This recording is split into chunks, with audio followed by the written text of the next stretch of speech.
कक्षा 10वीं के सभी विद्यार्थी ध्यान दें, जो आपकी अर्धवार्षिक परीक्षा हो रही है एमपी बोर्ड में, उसका क्लास 10th का हिंदी का पेपर हम आज लेकर आए हैं। यदि आप चाहते हैं कि 75 में से आपको 75 नंबर आए तो यहाँ वीडियो आपके लिए ही है। ध्यान से समझिएगा, अच्छे से कंप्लीट करेगा, क्योंकि हुबहू पेपर आपका यही परीक्षा में आने वाला है। ठीक है, तो देर किस बात की है, चलिए वीडियो को जल्दी से कर लेते हैं स्टार्ट। ठीक है, यहाँ से देखिए, अच्छे से पढ़ेंगे, हम समझेंगे भी से एक एक चीज़ों को बारीकी से। उद्धव ने गोपियों को किसका संदेश दिया है, तो प्रेम योग का संदेश दिया हुआ था। आत्मकथ्य के कवि है तो जयशंकर प्रसाद। फाल्गुन की माह में कौन सी ऋतु आती है, तो कौन सी ऋतु आती है भैया, शरद ऋतु बसंत ऋतु आती है। भारत का स्विट्जरलैंड किसे कहा जाता है, कटावों को भारत का स्विट्जरलैंड कहा जाता है। एक से अधिक अर्थ देने वाले शब्द को क्या कहते हैं, तो अनेकार्थी शब्द कहलाते हैं। मैं क्यों लिखता हूँ, इसके लेखक का नाम क्या है, तो अज्ञे है। क्वेश्चन नंबर 2 में जैसा कि 6 नंबर के रिक्त स्थान आएंगे। प्रयोगवाद के जनक जयशंकर प्रसाद माने जाते हैं। कामयानी एक रिक्त स्थान है, महाकाव्य है। सभ्यता रिक्त स्थान का परिणाम है, तो संस्कृति का। एक कुटिया में रिक्त स्थान घूमता दिखाई देता है, तो वो है धर्म चक्र। ठीक है, चलिए इसके बाद में क्वेश्चन नंबर 5 है रिक्त स्थान का ही, कि लेखिका मन्नू भंडारी का जन्म भानपुरा गांव में हुआ था। और दुख है ना चांद खिला शरद ऋतु आने पर। चलिए इसके बाद में आपकी जोड़ी, तो 24 मात्राओं वाला छंद कहलाता है आपका दोवाचन। उल्लू बनाना यानी कि मूर्ख बनाना हो गया। कौशिक का हो जाएगा विश्वामित्र। और क्रियाकर्ता के अनुसार तो कृतवाच्य। और 5वां जो है नवाब साहब। छठे की यदि बात करें तो इसका जाएगा आपका यहाँ पर ये भदंत आनंद कौशल्यान। ठीक है, चलिए इसके बाद में है एक वाक्य में उत्तर। जापान के हिरोशिमा में कौन सा बम गिराया गया था, परमाणु बम। उपमा अलंकार में कितने अंग होते हैं, 4 अंग होते हैं। मानव संस्कृति किस प्रकार की है, अविभाज्य। गति का अर्थ क्या है, पहाड़। यथाशक्ति में कौन सा समास है, तो अव्ययी भाव समास रहेगा। हाथ मलना का अर्थ होता है पछतावा करना। ठीक, वीर रस का स्थायी भाव क्रोध है।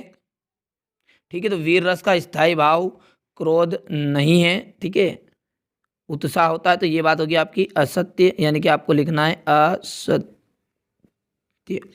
ठीक है, लेखक की प्रत्येक रचना श्रेष्ठ होती है, तो लेखक की जो प्रत्येक रचना है वो श्रेष्ठ नहीं हो सकती, तो ये बात भी आपकी क्या बन जाएगी, असत्य रह जाएगी।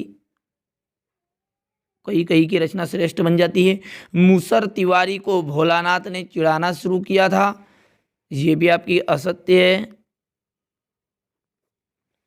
मैं क्यों लिखता हूं अज्ञे जी की रचना है, एकदम राइट बात है। पर्वती सुंदरता मन को नहीं भाती है, तो देखिए पर्वती सुंदरता तो मन को भाती है, अच्छा लगता है। और मृदंग एक तरह का वाद्य यंत्र होता है, तो ये बिल्कुल सत्य है। ठीक है, तो ये थे आपके एक वाक्य तक उत्तर। आगे बढ़ते हैं। क्वेश्चन नंबर यदि हम बात करें 6 की, तो क्वेश्चन नंबर 6 से आपके 2 अंक के क्वेश्चन आंसर शुरू हो गए। गोपियों को द्वारा उद्धव को भाग्यवान कराने में क्या व्यंग नहीं थे। कवि की आंख फागुन की सुंदरता से क्यों नहीं हट रही है। राम लक्ष्मण परशु संवाद में व्यंग का अनूठा सौंदर्य है, उदाहरण लिखिए। कवि निराला बादल के से फुहार रिमझिम था, बरसने के स्थान पर गरजने के लिए क्यों कहता है। रीतिकाल की प्रमुख 2 विशेषताएं लिखिए। प्रगतिवादी काव्य की 2 विशेषताओं का वर्णन। सूर्यकांत त्रिपाठी निराला तथा नागार्जुन की काव्यगत विशेषताएं निम्नलिखित बिंदुओं पर लिखना है। 2 रचनाएं और 2 भाव पक्ष की विशेषताएं। पाठ्य मुक्तक और गेय मुक्तक में कोई 2 अंतर। शांत रस की परिभाषा लिखते हुए उदाहरण से समझाना है। छंद किसे कहते हैं, कितने प्रकार का होता है।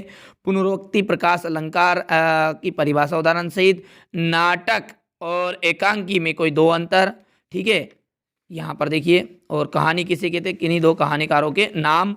सेनानी ना होते हुए चश्मे वाले को लोग कैप्टन क्यों कहते थे। बिस्मिल्ला खां को सेनाई की मंगल ध्वनि का नायक क्यों कहा गया। लेखिका मन्नू भंडारी के व्यक्तित्व की किन्हीं 2 व्यक्तियों के रूप से प्रभाव पड़ा। किन 2 व्यक्तियों का रूप का प्रभाव पड़ा। किन आवश्यकताओं की पूर्ति के लिए सुई धागों का आविष्कार हुआ।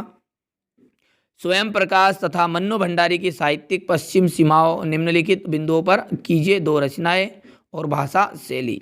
ठीक है, सब निम्नलिखित वाक्यांशों के लिए एक शब्द लिखना है। सब कुछ जानने वाला, ठीक है, और सब जिसका आकार कोई ना हो। इसी तरह देखिए संधि और समास में अंतर है। क्वेश्चन नंबर 18 की यदि बात करें तो देखिए इसमें संदर्भ प्रसंग व्याख्या आपको लिखनी है ना, भावार्थ यहाँ पर देना है। ठीक है, क्वेश्चन नंबर जो अब है 19, ठीक है, 19 में भी आपको संदर्भ प्रसंग व्याख्या लिखनी है, जो आपका गद्य वाला पैराग्राफ रहता है। ठीक है, चलिए थोड़ा सा यहाँ से देखिएगा। इसके बाद में क्वेश्चन नंबर 20 की यदि बात करें तो क्वेश्चन नंबर 20 में आपको सूचना लेखन लिखना है। क्वेश्चन नंबर 21 में एक अपठित गद्यांश है, उसके बारे में प्रश्नोत्तर पूछे जाएंगे। तो ये क्वेश्चन नंबर 21 का अथवा रहेगा। क्वेश्चन नंबर 22 में आपको शुल्क मुक्ति के लिए आवेदन पत्र लिखना है। साथ ही साथ ऐसे ही के अथवा में दिया गया है कि आपके पिताजी को आपको पत्र लिखना है कि वार्षिक परीक्षा की तैयारी आपने कैसी की है। ठीक है, इसके बाद क्वेश्चन नंबर 23 में रहेगा निबंध। तो ये था आपका क्लास 10th का एमपी बोर्ड का हिंदी का अर्धवार्षिक पेपर। यदि आप चाहते हैं कि दूसरे पेपर भी आप ऐसे ही अच्छे से कंप्लीट करें और अच्छे अंक प्राप्त करें तो चैनल को सब्सक्राइब करिएगा, नोटिफिकेशन ऑन करके जरूर रखिएगा।